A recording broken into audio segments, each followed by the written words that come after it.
also. See, even we know in the literature also there is saying what is known as stress-induced diabetes. A person develops myocardial infarction, he notices diabetes, give him insulin for a few days. Afterwards, once the acute phase is over, diabetes disappears. Similarly, we know honeymoon diabetes, newly married people, because of stress, they develop diabetes. I mean, can. But it. Is it more with arranged marriage? I have not come across, I have not made any study That's like a new that. thing, Yeah, even honeymoon diabetes is known where they develop, and urinary infections. They come for urinary infection. When we look into, they will be having diabetes. Even one of our staff also had this problem, but it was controlled with counseling, diet, exercise. Now he is free from drugs.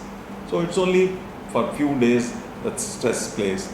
But if you can manage the stress and control the diabetes during that period, and as you said rightly, so if you can give him an alternative where look into his what is the cause for his stress, and if you can manage it, probably it may disappear, definitely. But he is a potential candidate for diabetes.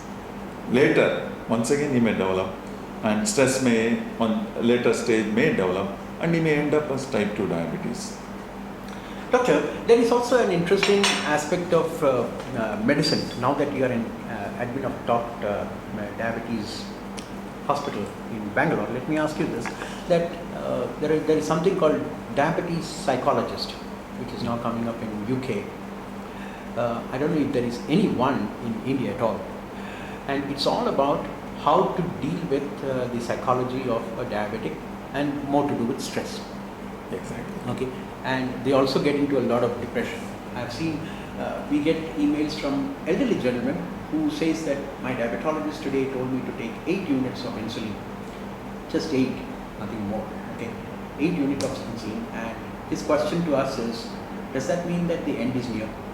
Because a switch from oral drugs to insulin seems to be something like everything is over. You know? Yes. It's the last hope.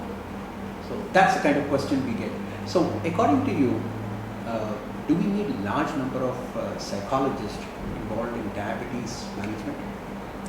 See, as you said, the moment we ask one of our patients to take insulin, he thinks, oh, I have reached the end. So that concept is still there, but it needs counseling. And see, to have an endocrinologist to treat diabetes, it's not possible. You can't have so many endocrinologists now. Similarly here, to have a diabetic psychologist, a psychiatrist, it's not an easy job. So you can have a regular psychiatrist, if he can tackle, concentrate on diabetes, I think he can do a lot of work. Psychologists also can play a role. We have got a diabetic psychiatrist in our institution. She is doing a very good job.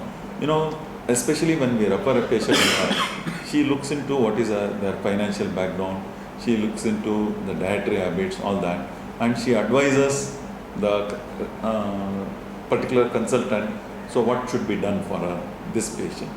Say for example, very poor patient, if I can write analogs which are expensive, she may not buy. Money, she calculates everything with money. If it is very expensive, once again compliance comes into picture.